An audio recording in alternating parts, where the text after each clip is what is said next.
Ambedkar park बना है, देखा हो आपने, मऊ में, वहां कार्यक्रम करना पड़ रहा है। बड़े मैरिज होम में कार्यक्रम था तो मैरिज होम वालों को पुलिस ने हड़काया कि बिना परमिशन के कार्यक्रम करोगे आपका मैरिज होम सील कर देंगे। तो बेचारा डर गया मैरिज होम वाला, तो चारों तरफ से डराया भेजा है। आज मैं आपके यहाँ आया हूं तो आपको आज बता के मैं जाऊंगा कि जिस संविधान की बदौलत हम बीडीसी, ग्राम प्रधान, जिला पंचायत सदस्य, प्रमुख, एमएलए, एमपी, जिला पंचायत अध्यक्ष, राज्यसभा मेंबर, राज्यपाल, मुख्यमंत्री, प्रधानमंत्री, राष्ट्रपति और भी बहुत सारे पद हैं। ये राजनीति में जो हमें पद मिले, ये पद सिर्फ इसलिए मिल पाए क्योंकि बाबा साहब ने संविधान लिखा और उस संविधान में हमें अधिकार मिला। हम चपरासी बने, हम पुलिस वाले बने, हम लेखपाल बने, हम तहसीलदार बने, हम एसडीएम और डीएम बने, इसलिए बन पाए क्योंकि ये संविधान बाबा साहब डॉक्टर अम्बेडकर ने लिखा। और मेरे जैसा बौद्ध भिक्षु चीबर पहनकर पूरे देश में घूम रहा है और बुद्ध, अशोक, फुले साहब अम्बेडकर की बात कर रहा है, तो इसलिए कर पा रहा है क्योंकि देश का संविधान बाबा साहब डॉक्टर अम्बेडकर ने लिखा। उसमें हमें अधिकार है अपने विचारों का प्रवाह करने का, हमें अपनी ज्ञान, संस्कृति, विचारधारा, उपासना, धर्म का प्रचार प्रसार करने का अधिकार है। इसलिए ये जालिम लोग संविधान के पीछे इस समय पड़े हुए हैं।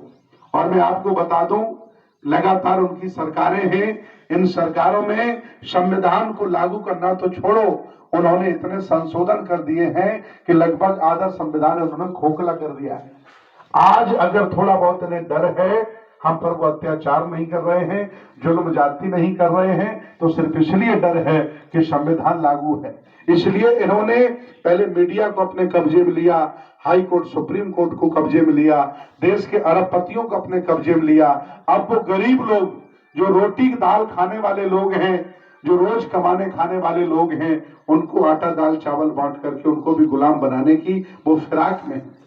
अगर हम लोग यूं ही शांत बैठे रहे, मुखर होकर के इस विचारधारा के खिलाफ, बाबा साहब के आंदोलन के पक्ष में खड़े होकर अगर हमने आवाजें नहीं लगाई तो हम लोग फेल हो जाएंगे।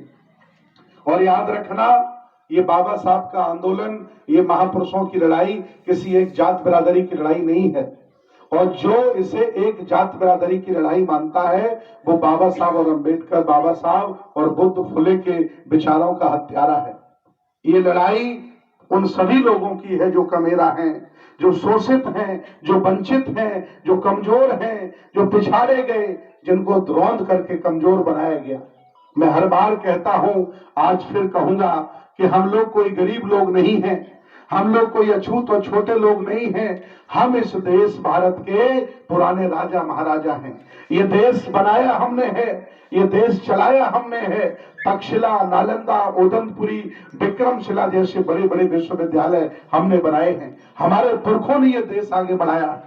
हमें षड्यंत्र के तहत इन जालसाजों ने, इन ओछी मानसिकता के लोगों ने, हमसे नफरत करने वाले लोगों ने, ये एक सत्ता की लड़ाई थी, जानबूझ करके हमें शिक्षा से, सत्ता से, अच्छे रहन सहन से, ज्ञान से वंचित कर दिया और धीरे धीरे हमारी पीढ़ियां गरीब होती